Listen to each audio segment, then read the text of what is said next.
Alléluia, alléluia, alléluia. Eh oui, eh oui, eh oui. Bonsoir à tous et à toutes. Soyez bénis en Christ Jésus. Je suis l'évangéliste Hugues Chingangoy, plus connu sous le nom d'artiste de Hugues TN. Et vous êtes sur Croire pour vivre, votre émission gospel préférée, exclusivement sur Canal 7, la chaîne de télévision panafricaine qui voit l'Afrique autrement. Ici, nous avons un dicton, une devise. Nous disons, faisons tout ce qui nous est possible. Et Dieu fera l'impossible. Come on.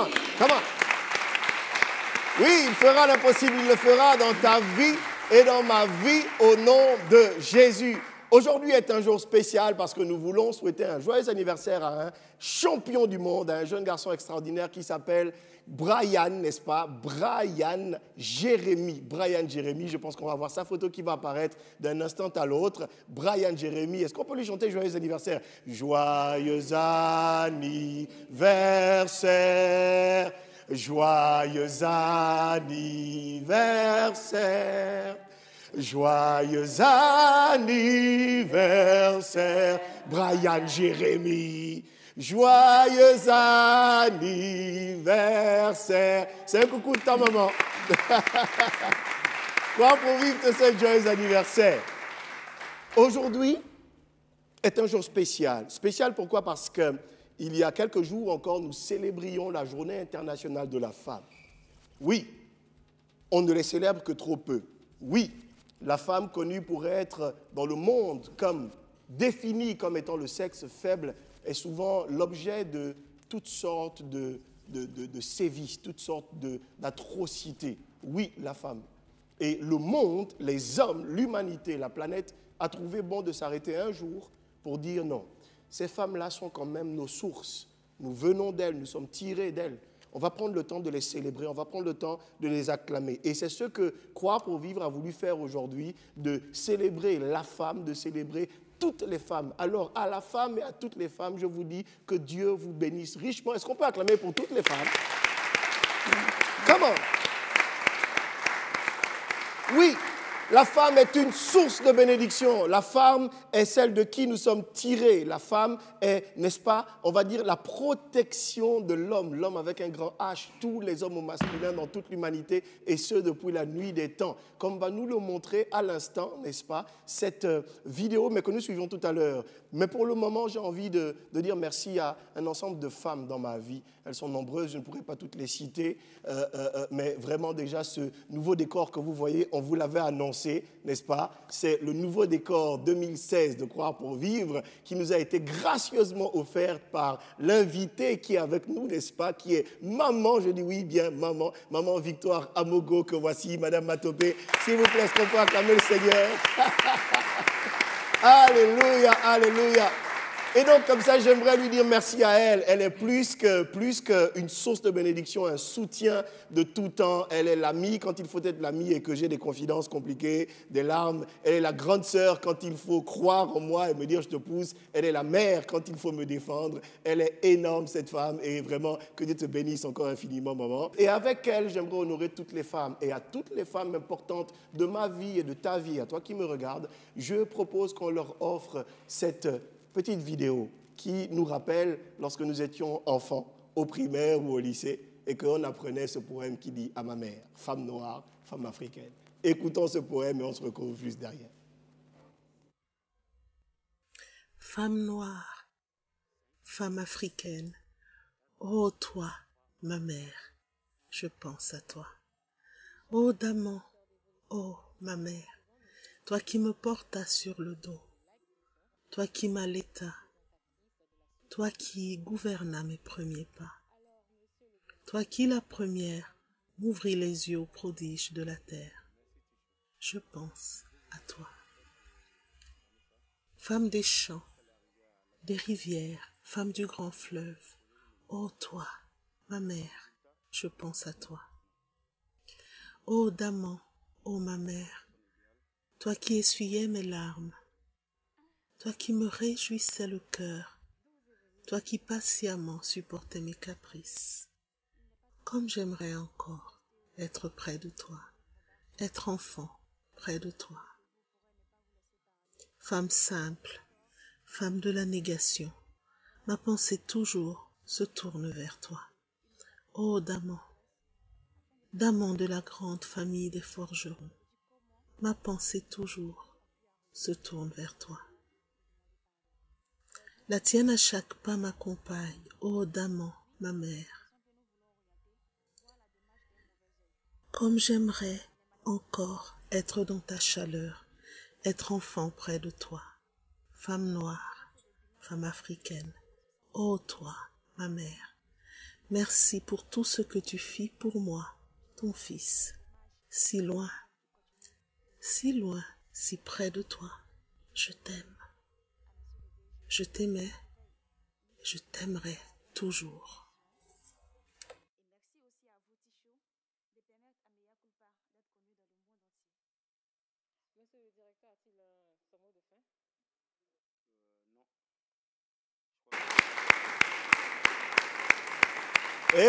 Eh oui, c'est de Camara Lai. Oui, oh toi ma mère, je pense à toi. Oh toi ma mère, femme noire, femme africaine. Et n'est-ce pas, pour parler de ces femmes de valeur, ces femmes de distinction, ces femmes toutes aussi importantes dans nos vies, dans la vie de tous les hommes, dans la vie de l'humanité, je reçois, n'est-ce pas, des femmes de distinction, des femmes d'honneur. La première, naturellement, c'est une femme exceptionnelle, servante de Dieu. Elle est docteur de la parole de Dieu. Elle sert le Seigneur avec son propre ministère aux côtés de son époux, le prophète, l'excellent, distingué prophète Alexandre Ngwa, que nous saluons au passage. Aidez-moi à acclamer Dieu pour sa vie. Alléluia. Elle est en même temps professeure au lycée national Léon Bas. C'est une femme de distinction. Elle est utile dans sa génération. Elle est une porteuse de vision et de rêve. Elle va avoir l'opportunité de nous en parler. Aidez-moi à acclamer Dieu pour le docteur Livan Ngwa, s'il vous plaît. Docteur, tous mes respects. Merci. Comment vas-tu? Très bien. Merci d'être sur le plateau de Croire pour vivre une fois encore. Merci à vous de m'inviter à chaque fois. Oh là là, c'est un plaisir, c'est un bonheur. Aidez-moi à acclamer Dieu. Alléluia, alléluia. Et à ses côtés, n'est-ce pas, dans cette première partie, parce que nous avons une deuxième partie, nous allons recevoir une autre femme d'exception. Et à côté d'elle, n'est-ce pas, dans cette première partie, nous avons une femme tout aussi exceptionnelle. Vraiment un ange, un don de Dieu. Je vous ai parlé d'elle déjà tout à l'heure. C'est une réelle source de bénédiction. Elle est en même temps femme d'affaires, directrice d'entreprise, en même temps secrétaire générale pour le compte de Miss Gabon. Oui, mais ça fait longtemps. Ok, d'accord, on reviendra dessus. Mais elle a été utile là-dessus. Au-delà de ça, elle est conseillère aujourd'hui auprès, n'est-ce pas, du ministre de l'économie. C'est donc une source de bénédiction. Elle est femme de Dieu. Elle est l'épouse du très apprécié, très aimé, très, très, très chéri, n'est-ce pas, artiste gospel Koul Matopé, que nous embrassons là où il est aussi. Koul Matopé. Oui, vous l'avez compris, je l'ai déjà présenté tout à l'heure, c'est Maman, Madame Victoire, Madeleine Amogo Matopé.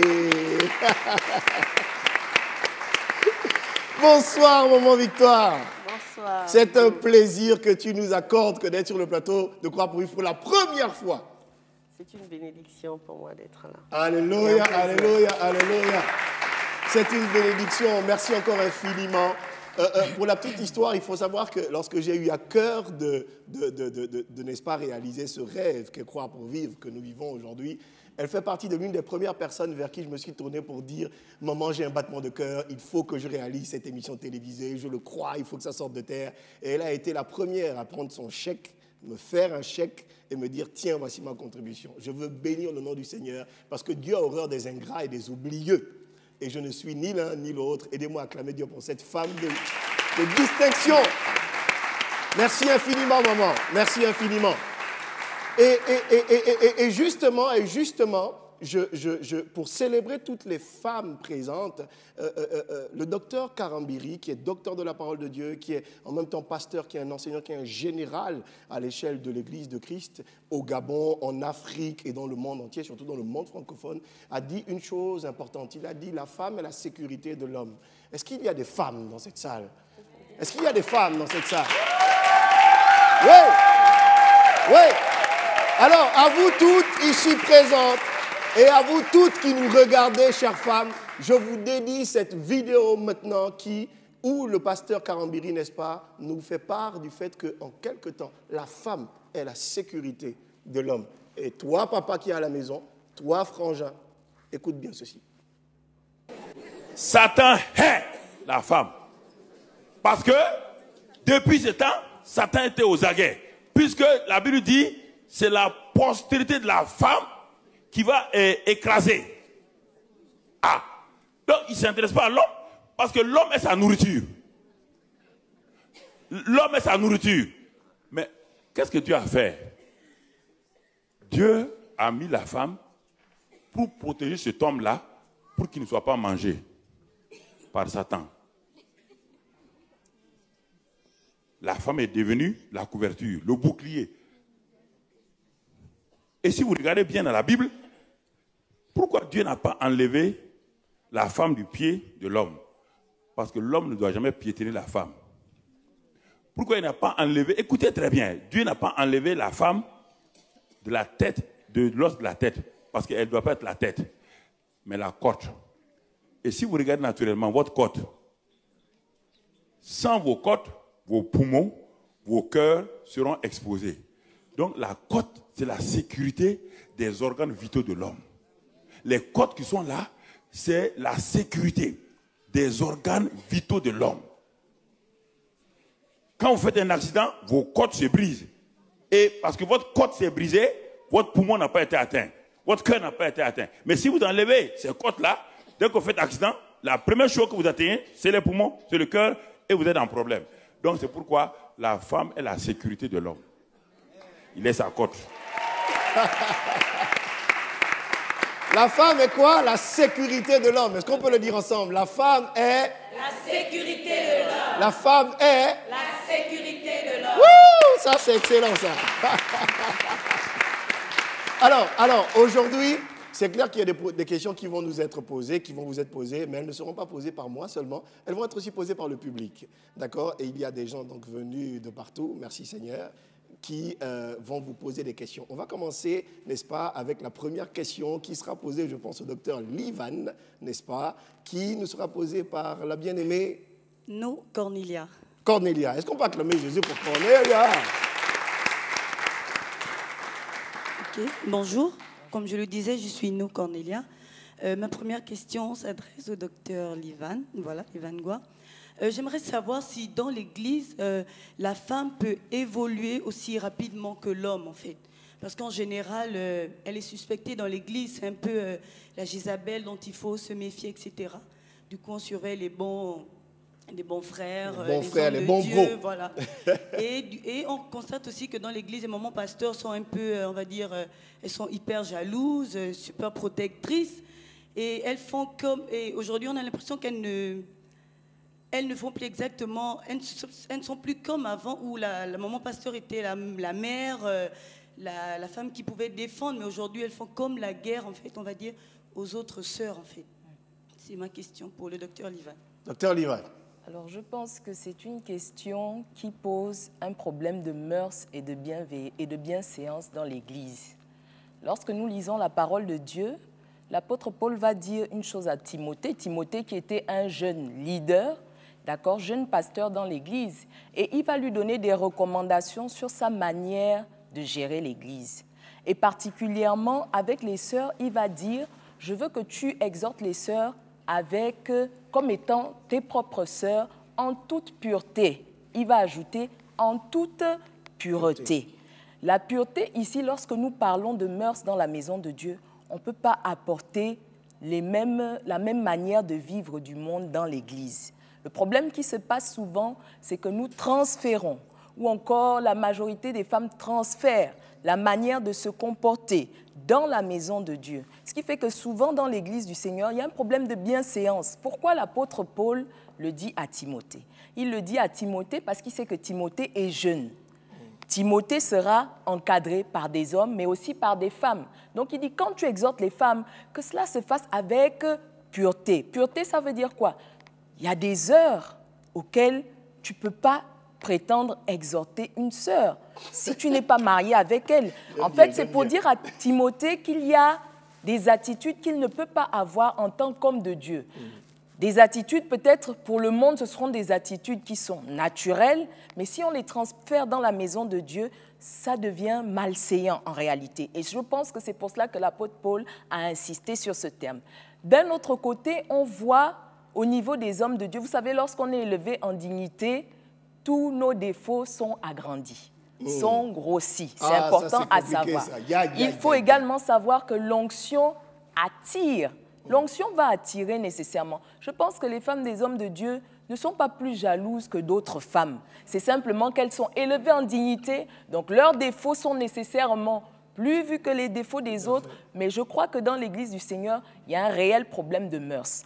La manière de s'habiller du monde rentre dans la maison de Dieu. Le comportement du monde rentre dans la maison de Dieu et c'est ce qui va créer les problèmes. Je pense qu'il faudrait se placer aussi de l'autre côté de la question et se poser souvent la question, est-ce que ces femmes qui réagissent avec raison ou avec tort? Donc je pense que c'est un aspect de question qu'il faut vraiment regarder sous tous les angles. Sous tous les angles. Pouvoir creuser, voilà. creuser effectivement. À tous les niveaux. Alors, maman Victoire, qu'est-ce que tu en penses? Qu'est-ce que tu... J'ai vu de penser sur la question. Je remercie déjà le docteur Liviane pour sa question. Je vais peut-être en rajouter un peu pour être dans l'Assemblée et pas... Tout à fait. Pas directement. Bien que j'accompagne un homme de Dieu, mais notre approche est légèrement différente. Je vais d'abord répondre sur le premier point de la question, qui était celle de savoir si c'était plus facile pour une femme pas, de progresser dans l'Église. On sait que c'est généralement dominé par les hommes. Oui. Je pense que ce combat-là a commencé avec l'Église. Amen. Mais le Seigneur, dans sa grâce et dans sa façon de faire, dans sa justice, je vais même le dire comme ça, n'a pas regardé la femme en sa condition sociale. Il a regardé la femme en sa dimension spirituelle pour déposer en elle le même ministère. Parce qu'il n'y a pas de ministère pour les femmes. Absolument. Il n'y a plus ni homme, ni femme, il n'y a plus ni grec, ni juif. Et pour ça, vraiment, j'applaudis et je bénis le Seigneur. Ça ne me donne pas un peu plus d'orgueil ou un peu plus en tant que femme ou en tant que servante de l'Éternel. Mais ce qu'on devrait comprendre, c'est que lorsqu'une femme exerce dans le ministère, on ne doit regarder d'abord qu'à ce qu'elle transporte, ce qu'il y a dans son vase, qu'est-ce que Dieu a mis dans son vase, au lieu de regarder à ses manquements, à sa faiblesse, c'est une femme, elle est voilà, exactement. Et je pense que beaucoup de femmes sont des exemples aujourd'hui, ont réussi à s'affirmer dans la lourde mission que le Seigneur a donnée à ces femmes-là. Je pense à des femmes comme Kathleen Kuhlman qui sont là, des Joyce Meyer qui ont des ministères qui sont planétaires. Voilà. Donc, je pense que dans une bonne alliance avec le Seigneur, on a la possibilité de monter et d'exprimer le message du Seigneur de la même façon qu'un homme. Mais d'un pays ou d'une civilisation à une autre, il y a aussi les mœurs qui rentrent en ligne de compte, qui font en sorte que, un homme aujourd'hui, par orgueil, se dise « je ne veux pas m'asseoir sous l'autorité d'une femme ». Mais lorsqu'il reconnaît, lorsque Dieu ouvre son esprit, à ce moment-là, il peut accepter d'être enseigné ou d'être, comment je peux dire, guéri par une femme. Parce que c'est la même avec qui il partage le chevet, qui le guérit tous les jours. Maintenant, quand elle passe de l'autre côté de l'hôtel, il n'y a pas là. C'est bon. Alléluia, alléluia. Il y a une deuxième question. Il y a une deuxième question plus haut. Il y a une deuxième question. Dis-nous tout. Moi, c'est Rebecca. Ma question, elle est la suivante. C'est par rapport aux migrations d'église en église qui est souvent plus féminine que masculine. Alors, est-ce vraiment un mal, ce papillonnage que nous voyons avec les femmes surtout? Est-ce un mal? Si oui, quelles sont les solutions par rapport à ça, selon votre expérience et vos observations? Merci. Merci.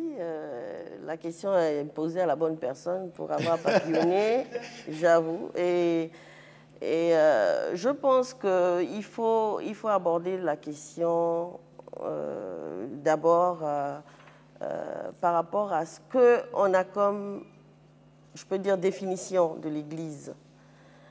Parce que la définition que donne la Bible de l'Église ou que le Seigneur attend de l'Église, c'est d'abord nous.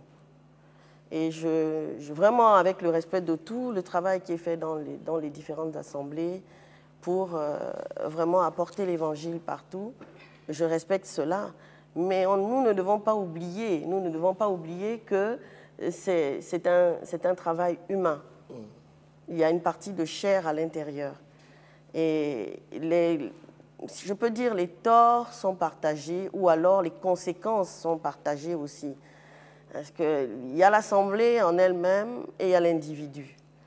C'est comme pour l'école, hein, on arrive de familles différentes, de milieux sociaux différents, ainsi de suite, et on veut trouver sa place dans l'église, et soit on ne la trouve pas et on s'en va, ça c'est une des raisons, soit on la trouve et on ne trouve pas son compte spirituellement, on s'en va, et soit on arrive par quelqu'un, on sort par quelqu'un d'autre. Tout à fait. Et puis, fondamentalement, je voudrais dire une chose, que ce que nous ne devons pas perdre et ce que nous devons réellement maintenir dans notre marche chrétienne est la foi et l'alliance avec le Seigneur. Cette intimité-là. Parce que l'homme de Dieu un jour va partir, la femme de Dieu un jour va partir, mais le Seigneur est là. Tant que l'avènement du Seigneur n'est pas là, vous ne devez pas abandonner le Seigneur. Maintenant, s'agissant des assemblées, il y a plusieurs maladies qui font fuir les fidèles. Ça peut être les doctrines. Et puis, le fidèle aussi est un élément compliqué. C'est-à-dire qu'aujourd'hui, ce pourquoi il disait, oui, tant qu'il trouve son compte, il est un peu comme un avocat qui défend l'accusé. L'accusé, c'est en même temps lui-même. Tant qu'il y a quelque chose de bon qui arrive du message, de l'enseignement et tout ça, on dit amen, on roule par terre, on participe, ainsi de suite. Là, je parle du domaine de l'église de réveil. Hein. Là, on est vraiment dans l'église de réveil. Donc, on est d'accord. Mais dès qu'on touche à ce qui fait mal, soit sur notre caractère ou soit sur nos faiblesses, on ne se sent plus bien, ou on se sent jugé, ou on se sent en désaccord. Et à ce moment-là, on sent, oui, c'est là, le sermon-là, c'était pour moi. Là, on parlait de moi. Et puis, il y a aussi ce côté-là. Dans la marche, il y a des étapes. On est bébé spirituel, ensuite on est adolescent spirituel, voilà. On grandit. Et quand on est bien encadré, et quand on est encadré, je vais encore même ajouter dans l'amour, on va faire comme le Seigneur a dit dans sa parole. Il peut avoir 100 brebis, s'il y a une qui s'égare, on va la chercher. Là, je parle aux hommes de Dieu, aux femmes de Dieu. D'aller rechercher. Ce n'est pas en se disant qu'on a l'église est pleine, il peut partir. Il faut aussi aller rechercher, comprendre pourquoi la personne est partie. Maintenant, il y a des conflits profonds, il y a des déchirures profondes qui touchent maintenant, comment je peux dire, la marche, la foi même de la personne. Parce que ce que le Seigneur demande, c'est quand il reviendra, est-ce qu'il trouvera la foi. Il ne demande pas s'il trouvera l'église, le bâtiment. Oui. Est-ce qu'il trouvera les chantres? Est-ce qu'il trouvera les diacres? Est-ce qu'il te trouvera marié? Il ne voit même pas la fonction qu'on occupe dans l'église. Il dit, est-ce qu'il trouvera la foi? Le combat que nous menons tous les jours, c'est le combat de la foi. Donc, souvent, les gens sont complètement cassés et ils sont obligés de sortir. Les causes sont diverses. Si je commence à les énumérer, on n'aura pas assez de temps dans l'émission. Mais véritablement, les doctrines. Et moi, le baromètre, je voudrais dire, je ne suis pas le modèle du chrétien parfait. Tous les jours, je combats le mal. Il y a un comédien qui a dit qu'en chacun de nous, il y a un côté qui sent mauvais. Ça veut dire qu'on n'est pas toujours tout à fait blanc ou tout à fait noir. Et donc, ce combat-là, ce combat que nous devons mener, c'est de pouvoir faire cette auto-critique de soi-même. Lorsque ces choses-là arrivent, au lieu de vouloir emmener d'autres personnes avec nous, et ça, vraiment, dans le passé, je l'ai fait, et vraiment, je demande pardon au Seigneur, je pense qu'il m'a pardonné depuis longtemps. Amen, amen. Parce qu'il nous arrivait quand on était jeune, quand ça ne va pas comme on veut, je dis jeune dans la foi, hein. On se lève et on veut on veut prendre position et on veut convaincre même ceux qui sont autour de nous. Moi, j'exhorte ceux qui nous suivent à ne pas le faire.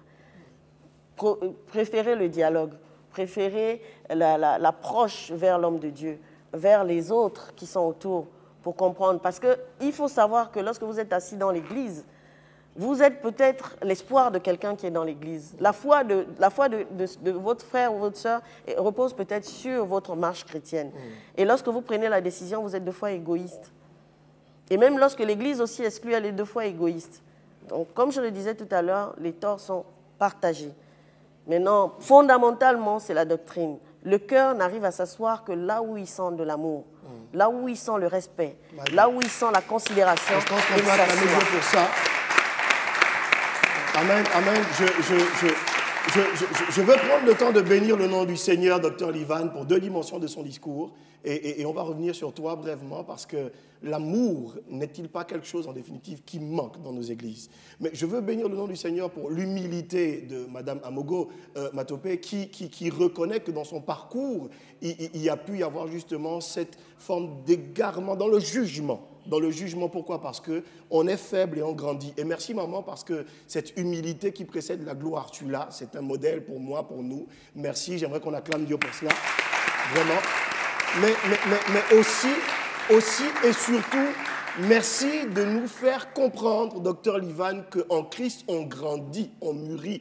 Parce qu'on est souvent victime d'un rejet catégorique définitif des gens, en définitive. Surtout ceux qui papillonnent ou qui sont sortis de l'église d'une certaine manière. On a le sentiment qu'une fois qu'on ne les voit plus ou qu'on les a rejetés, ça y est, Dieu n'est plus avec eux.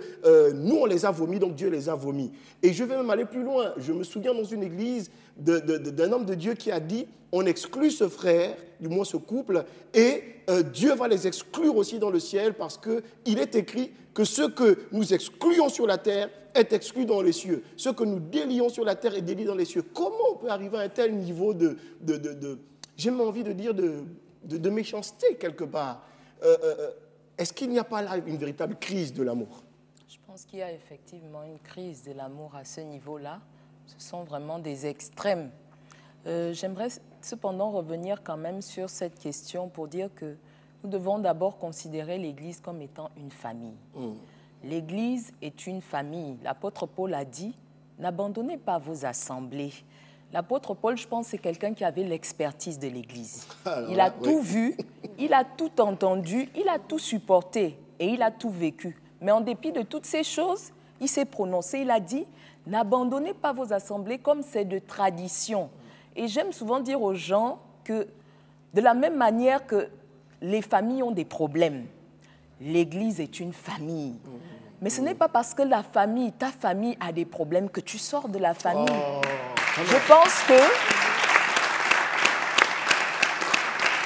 Je pense au contraire que ce que nous essayons de faire dans nos familles, c'est d'arranger toujours. Le père va essayer d'arranger. Si la famille est née pauvre, je prends un exemple, les enfants vont se dire « je vais travailler pour que ma famille ait un nom demain ». Donc je pense que c'est dans cette attitude que nous devons aller. L'apôtre Paul a dit « n'abandonnez pas vos assemblées comme c'est de coutume ». Il dit « ne vous mordez pas les uns les autres, mais autant que le jour peut se lever, exhortez-vous ». Donc l'apôtre Paul ici va dans une optique. L'optique du perfectionnement. Il n'y a pas de famille parfaite. De même, il n'y a pas d'église parfaite. Donc, et je termine avec l'histoire des 7 églises dans l'Apocalypse. Si vous lisez l'histoire de ces églises, ce sont des histoires terribles. Il y a l'une des églises à qui Jean dit, je sais que là où tu es, là est le trône de Satan. Mais à aucun des fidèles, il ne dit, sortez. Il leur dit, je sais que parmi vous, au-delà du fait que l'atmosphère soit comme ça, il y en a qui ont gardé leur robe blanche. Donc en fait, c'est pour dire que nous devons arriver à cette dimension où nous sommes des éléments qui influencent leur environnement. Souvent, nous sortons parce que nous jugeons ceux qui dirigent, nous jugeons nos responsables, mais très souvent, nous ne nous posons pas la question de savoir qu'est-ce que je peux faire pour que ça aille mieux. Je réitère, l'Église, c'est une famille. Donc, de la même manière qu'une famille peut s'arranger, peut évoluer en bien comme en mal, nous devons nous mettre au contraire à la brèche dans cette position. Si tu estimes que le leader a un problème, qu'un responsable a un problème, mets-toi à la brèche. Je pense que Dieu n'est pas sourd. Amen. Mais le plus souvent, ce que nous faisons, nous ne nous mettons pas à la brèche, nous parlons. Nous tuons davantage. La Bible déclare, tuons-le par l'acier de nos langues. Nos langues sont un acier et elles vont rendre nécessairement les leaders et les responsables pires. Mais si d'un autre côté, en se plaçant de l'autre côté de la question, nous pouvons fléchir le genou pour nos églises, dire Seigneur, visite-nous, visite le leader, c'est une famille, la famille va s'arranger. Alléluia. Amen. Amen. Et mon Dieu, qu'est-ce que c'est bon de recevoir des femmes à la chaîne. Oh là là là là là là là là. C'est magnifique. L'une des choses qui me marque dans vos apports, et c'est un point sur lequel j'aimerais aussi rebondir, faire le lien, c'est que le docteur Livan nous dit qu'il faut pouvoir prier pour nos leaders. C'est quelque chose de très vrai. Parce que souvent dans l'Église, on est égoïste un peu. On pense beaucoup à nous. On va dans l'Église, c'est peut-être un peu normal d'aller dans l'Église avec une notion de je suis malade, je vais à l'hôpital, donc le médecin doit avoir de l'attention à mon égard. Mais on perd souvent de vue qu'on paye quand même la consultation du médecin. Donc, quelque part, la consultation n'est pas toujours en argent, mais c'est aussi en termes d'attention, en tout cas pour les hommes de Dieu, les femmes de Dieu, en termes de prière, en termes de soins pastoraux, d'accompagnement. Mais ce qui est à observer dans cette notion de prière, d'intercession pour les leaders, c'est la maturité. Comme l'a dit Mme Amogo tout à l'heure, la maturité, qui nous manque beaucoup, en fait, lorsqu'on est dans nos débuts et que l'on acquiert avec le temps. Et j'aimerais vraiment beaucoup que vous, nos mamans, vous nous le disiez, que vous nous le répétiez, et surtout vous, les femmes de Dieu dans les églises, qu'on devient mûr, on acquiert de la sagesse avec le temps. Et ça, c'est quelque chose souvent dont on nous prive dans l'église. Mais ce n'est pas moi qui pose les questions aujourd'hui. Il y a une autre femme qui va poser une autre question. Deux autres. OK, d'accord, 2 volets. D'accord, oui. Ah, c'était à 2 volets. OK, d'accord. Ma question est à 2 volets. Alors, la deuxième, c'est comment gérer l'église, le foyer et le boulot lorsqu'on a un mari qui n'est pas chrétien? Quels conseils pouvons-nous donner à ces femmes qui se retrouvent dans cette situation? Wow. C'est vrai que nous avons des femmes de Dieu, mais quel conseil vraiment on peut donner à ces mamans? C'est énorme. On doit acclamer Dieu pour cette question. Ouais. Nous, on peut rendre grâce à Dieu, entre guillemets, parce qu'on est assis aujourd'hui dans des ménages avec des hommes de Dieu. Amen. Mais même dans un ménage chrétien, ce n'est pas toujours aussi lumineux qu'on a envie de le croire. Mais comme on dit, hein, comme le fer aiguise le fer, un autre homme aiguise la personnalité d'un autre. Et c'est pareil avec un païen. Je pense que la Bible nous le restitue bien en donnant des conseils à une femme qui serait avec un homme qui ne connaît pas le Seigneur et à un homme qui est avec une femme qui ne connaît pas le Seigneur. Souvent, je dis aux jeunes que même si on vous enlève la Bible, comme à des prisonniers, vous-même, vous êtes la Bible. Vous-même, vous êtes le Seigneur. Quand vous l'avez connu, quand vous l'avez goûté, quand vous avez mangé sa parole, quand il est en vous, vous devez pouvoir transmettre cette lumière. Vous devez pouvoir la partager. Et on ne doit pas attendre d'avoir tous les versets pour faire de notre conjoint un chrétien. C'est-à-dire lui balancer à l'appel pour en faire un chrétien. On dit que la lettre tue et l'esprit vivifie. Il faut que nous-mêmes, nous ayons une bonne relation avec le Seigneur. Il nous faut avoir une très bonne relation avec le Seigneur pour pouvoir transmettre. C'est comme le virus. Lorsque vous ne l'avez pas, vous ne pouvez pas le transmettre. Mais quand vous l'avez et que vous êtes au contact de quelqu'un d'autre, vous le transmettez. Moi, j'espère avoir le virus de Christ. Moi, j'espère avoir vraiment... Lorsqu'on est chrétien et qu'on est rempli, qu'on a le flot, on a le flot du Saint-Esprit, qu'on est, comme il a dit à la femme au puits, que lorsque tu boiras de mon eau, là c'est un célibataire, Christ qui parle à une célibataire qui a cherché beaucoup de gars, elle n'a pas trouvé. Elle rencontre le vrai gars, je vais parler comme au quartier. Elle rencontre le gars des gars. Elle rencontre le vrai gars, comment l'encourager vraiment? Elle rencontre le gars des gars. Et ce gars-là lui dit, pendant qu'elle a peut-être envie de faire la belle, ce gars-là lui dit, moi je vais te donner une eau là, que tu ne vas même plus chercher ailleurs. C'est-à-dire quand on arrive, nous en tant que femmes chrétiennes ou un homme en tant qu'homme chrétien, à transmettre cela, la personne qui est à côté de nous a envie de vivre cette relation spéciale-là avec le Seigneur.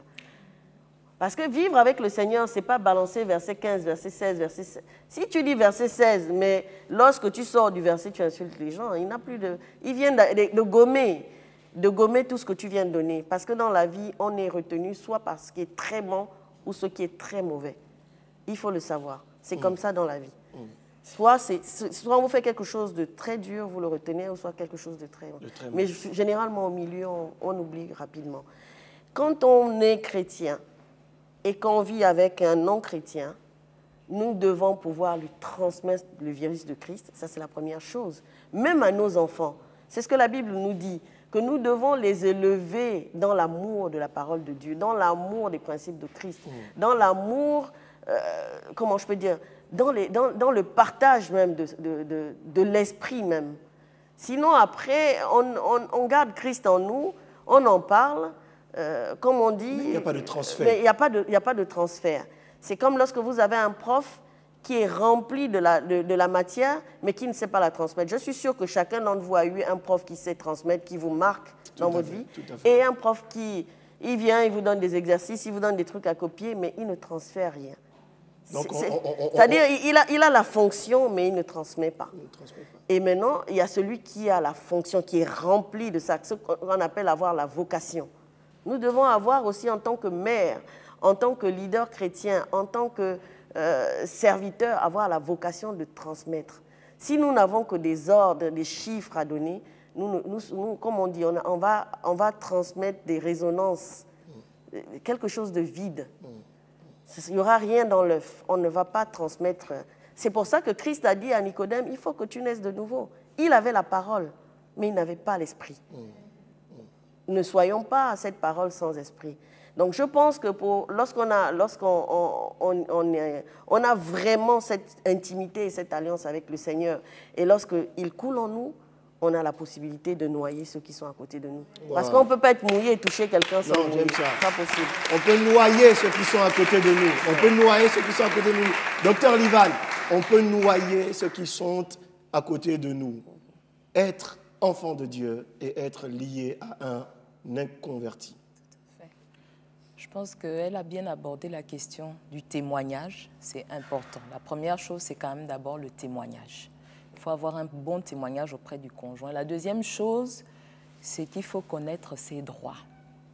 Et là, on est dans le cadre des femmes, c'est important de connaître ses droits. Parce que très souvent, il y a des exactions dans les foyers. Au nom du foyer ou bien au nom du mariage, d'une conception qu'on a du mariage, on va tout subir. Mais je rappelle aux femmes qu'il faut qu'elles connaissent leurs droits. Même si nous sommes en Christ, nous sommes chrétiennes, il y a des choses qui se passent dans les foyers où tu dois pouvoir prendre une position et te dire, s'il faut que tu te sépares, tu te sépares. S'il faut que tu continues, tu continues. Tu ne vas pas mourir dans un foyer.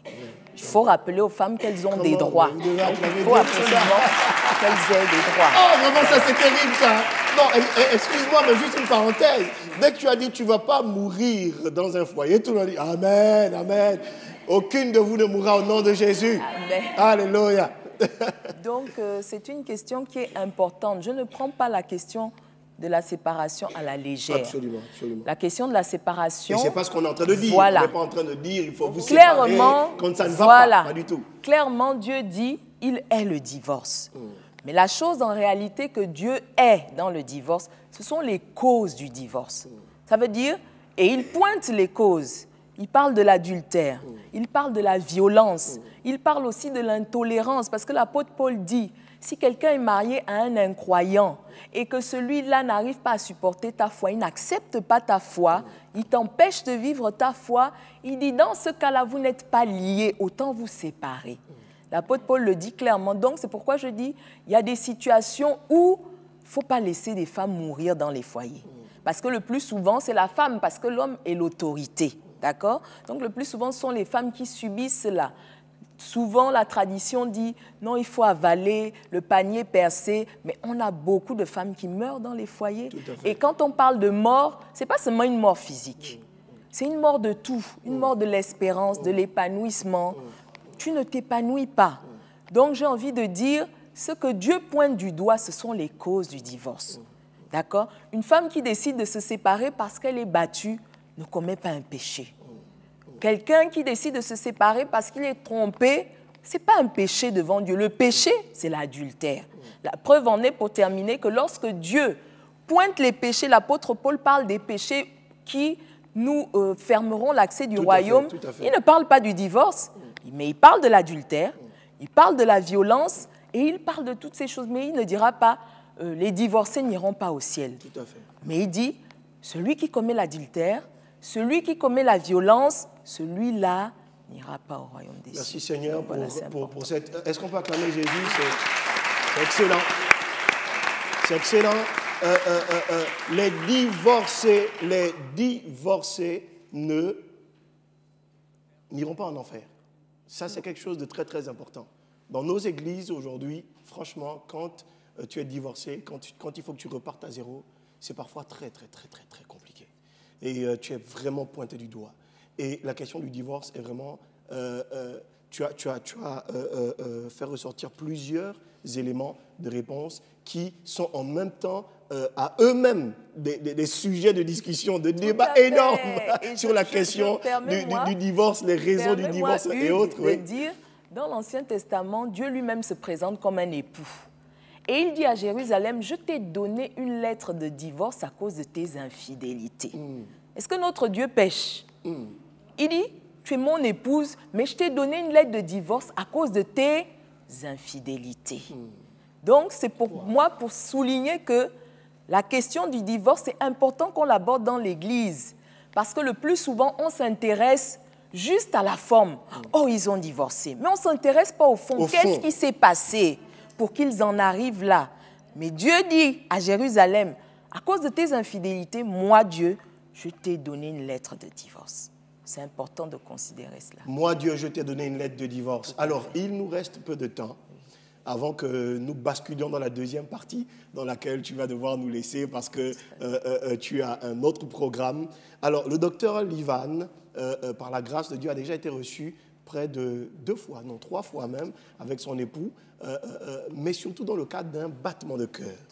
Un battement de cœur. Quel est-il? Est-ce que tu peux nous le redonner? D'accord? Et là, il s'agit, n'est-ce pas, de l'association. L'une des choses qu'elle fait, si je peux vous le dire de manière succincte, elle est venue il y a quelques mois dire Noël arrive et nous voulons offrir des repas aux démunis.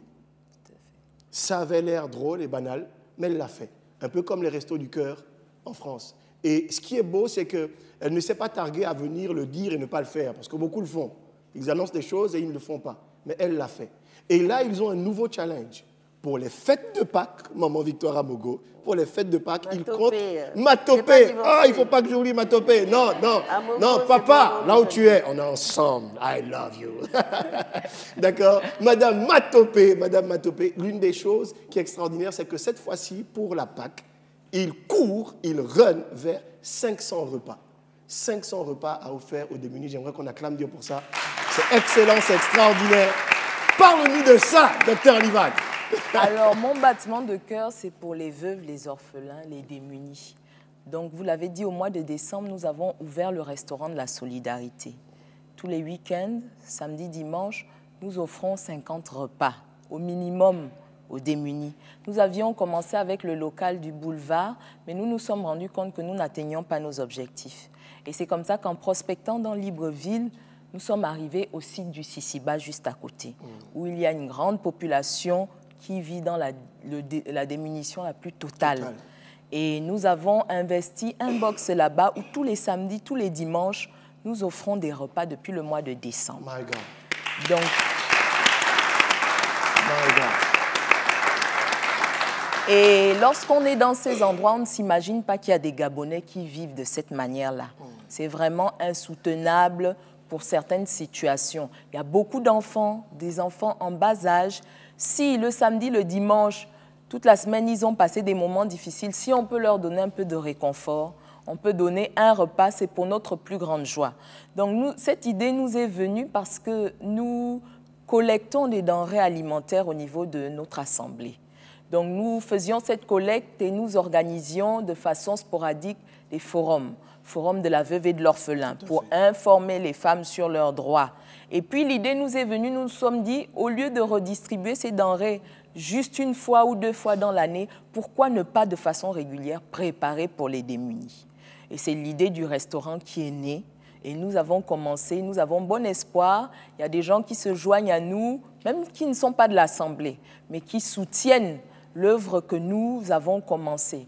D'un autre côté, nous avons ouvert une ONG qui s'appelle Métiers Solidaires.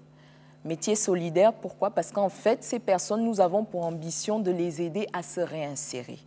Et donc, Métiers Solidaires, ce sont des professionnels qui estiment que dans l'année, ils peuvent mettre 3 à 7 jours de leur temps bénévoles pour venir travailler avec nous, communiquer quelque chose à ces personnes-là. Parce qu'au-delà de la parole de Dieu, nous communiquons la parole de Dieu, mais nous pensons que nous avons des actes concrets à poser. Amen. Et c'est ce que nous essayons de faire. Pour terminer, au niveau du Sisiba, il y avait tellement d'enfants, nous nous sommes dit, pourquoi ne pas ouvrir une troupe théâtrale et de danse avec ces jeunes? Images, on a quelques images, si la régie est prête, on a quelques images, vous pouvez faire défiler les images de l'association, justement. Allez-y. Donc voilà, et donc la troupe théâtrale est née, notamment par un bénévole qui prie également dans l'Assemblée. Il est professionnel, danseur professionnel. Puis je lui ai dit, bon, au lieu que ces jeunes-là soient dans l'oisiveté, créez quelque chose. Et c'est comme ça que donc nous avons créé la troupe théâtrale. Troupe théâtrale, bien sûr, à travers tout ce que nous faisons avec ces jeunes, nous communiquons également la parole de Dieu. Donc d'un côté, nous communiquons la parole de Dieu. D'un autre côté, nous posons des actions concrètes. Donc à partir du mois d'avril, nous voulons notamment organiser une journée récréative avec tous ces jeunes-là. Nous allons leur parler de leur avenir, leur dire que leur condition n'est pas une fatalité. My God, il y a des gens qui ont commencé dans la pauvreté, qui ont réussi. Encourager les jeunes filles, comme vous pouvez l'imaginer, elles sont adonnées à beaucoup de choses. Tout à fait. Donc, encourager ces jeunes filles, leur dire que ce n'est pas parce qu'elles ont commencé comme ça qu'elles ne peuvent pas réussir. Ce n'est pas parce qu'elles sont nées dans ce milieu qu'elles ne peuvent pas réussir. Donc, nous aurons des journées d'orientation, voir ceux qui sont scolarisés, leur montrer le chemin, leur dire, voici les métiers d'avenir. Tu veux parvenir à tel objectif, travaille de cette manière-là. Même si c'est difficile, avance tout de même. Donc, voici un peu ce que nous faisons. C'est vraiment une goutte d'eau dans la mer par rapport à tout ce qu'il y a à faire, mais je pense qu'il y a un début à tout. Non, et mais il est important de commencer. C'est excellent. C'est excellent. Et là, donc, on est sur le site, on était là sur le site du Sisiba. Tout à fait. Du Sisiba, c'est énorme. Est-ce qu'on peut acclamer Jésus? Et là, votre prochaine action, en termes de date, de deadline, s'il y a des gens qui peuvent vous appeler, vous soutenir naturellement, est-ce qu'on peut avoir toutes ces informations? Alors, c'est la semaine prochaine, plus particulièrement vendredi. Donc, nous avons décidé d'offrir donc un repas, un banquet pour toutes ces personnes-là, pour près de 500 couverts. C'est vrai, un repas, mais comme je le disais, parce que nous avons un message pour ces personnes-là. L'Église, et je le réitère, l'Église a la responsabilité de s'occuper du social. Au-delà de la parole de Dieu, je pense que l'Église du Gabon a la responsabilité également de s'engager dans des actes concrets. Parce que l'amour sans les actes, on ne peut pas le jauger. Comme l'a dit Mme Matopé tout à l'heure, l'amour sans les actes est vain, comme la foi sans les actes. On ne peut pas prétendre dire je t'aime, je t'aime, je t'aime, je t'aime, mais il n'y a pas de prix que tu payes où on voit que tu es présent. Et c'est ce que malheureusement fait l'Église, ou on va dire trop bien. L'Église est très souvent absente en termes d'actes concrets d'amour. Tout à fait. Donc c'est vraiment cet encouragement, cet appel que je veux lancer. Je pense que l'Église a les moyens de poser ces actions-là. Même si c'est 20 plats, même si c'est 50, mais la Bible nous recommande de nous souvenir de la veuve et de l'orphelin. La Bible dit, celui qui se souvient de la veuve et de l'orphelin, du démuni, le jour où il va crier, Dieu va l'entendre. Dieu va intervenir. Donc, c'est quelque chose, j'ai envie de dire, c'est un acte. Derrière cet acte-là, il y a une bénédiction, il y a des promesses de Dieu qui sont là. Donc, l'Église a le devoir d'être citoyenne également. Nous devons rechercher le bien du prochain, pas nécessairement celui que nous connaissons. Donc, nous avons cette parabole du bon samaritain ils ne connaissaient pas cette personne. Nous devons nous approcher de la misère des gens. Il faut s'approcher de la misère des gens. Souvent, on regarde à distance, on a compassion à distance. Mais Dieu veut, la Bible dit, il a vu, il a eu compassion et il s'est approché des blessures de cet homme qui était sur le chemin. Donc, ne fuyons pas la misère des gens. L'Église, au contraire, je pense que la puissance de Dieu qui est en nous est là pour aider ces personnes à sortir de là. Alléluia, alléluia. Alors, nous allons devoir arrêter là parce que le temps nous est imparti avant de basculer dans la deuxième partie qui sera une partie où, n'est-ce pas, avec Madame Matopé, n'est-ce pas, nous allons prendre le soin, n'est-ce pas, d'en venir un peu plus en profondeur encore sur l'entrepreneuriat avec la femme d'entreprise que vous êtes et surtout l'intellectuel. Vous opérez aujourd'hui à une dimension aux côtés de hautes autorités. On a besoin de ce modèle dans l'Église et elle sera accompagnée d'une autre invitée qu'on va découvrir, n'est-ce pas, dans notre deuxième partie. Mais avant que de partir, je souhaiterais justement, Dr Livan, en 1 minute, que vous puissiez élever la voix pour nous. Il y a quelques jours encore, le docteur Louis Mbadinga, que nous connaissons tous, cet excellent homme de Dieu, a eu un accident de circulation très grave où il a perdu 9 côtes. Du moins 9 côtes ont été broyées. Par la grâce de Dieu, il en est sorti en vie. Par la grâce de Dieu, il est avec nous. Mais j'aimerais que vous puissiez élever la voix pour nous et que l'on puisse prier Dieu pour cet homme de Dieu, mais aussi en tant que mère, puisque vous êtes une femme, et on parle aujourd'hui de la femme dans sa dimension d'influence, que vous puissiez prier pour tous les leaders d'église, hommes, de sorte que vraiment Dieu les accompagne. Est-ce qu'on peut se tenir debout pour soutenir, n'est-ce pas, cet homme de Dieu d'excellence, ensemble, et bénir Dieu? Seigneur, nous venons te bénir encore cet après-midi, parce que tu es le Dieu du Gabon. Nous voulons te bénir pour tous les hommes de Dieu. Nous voulons te bénir particulièrement pour le révérend Louis Mbadinga. Seigneur, auquel tu as épargné de la mort. Seigneur, tu l'as délivré de la mort. Nous te bénissons pour lui parce qu'il a été une bénédiction pour cette nation et il est une bénédiction pour cette nation. Seigneur, je viens également te prier pour tous les hommes de Dieu de cette nation, ceux que tu as investis dans cette nation. Seigneur, tu connais leurs charges, tu connais leurs combats, tu connais leurs difficultés. Je prie afin qu'au-delà de tout ce qui peut être autour d'eux, de tout ce qui peut être dit, Seigneur, je prie que tu renouvelles ton onction dans leur vie, que tu renouvelles ta protection sur leur vie. Seigneur, qu'ils soient ces personnes, Seigneur, dans cette nation, qui montrent la direction non seulement à l'Église, mais également à toute la nation. Amen. Amen, amen, amen. Gloire à Dieu. Gardez à l'esprit de faire une chose. Faisons tout ce qui nous est possible et Dieu fera l'impossible. À la semaine prochaine par la grâce de Dieu.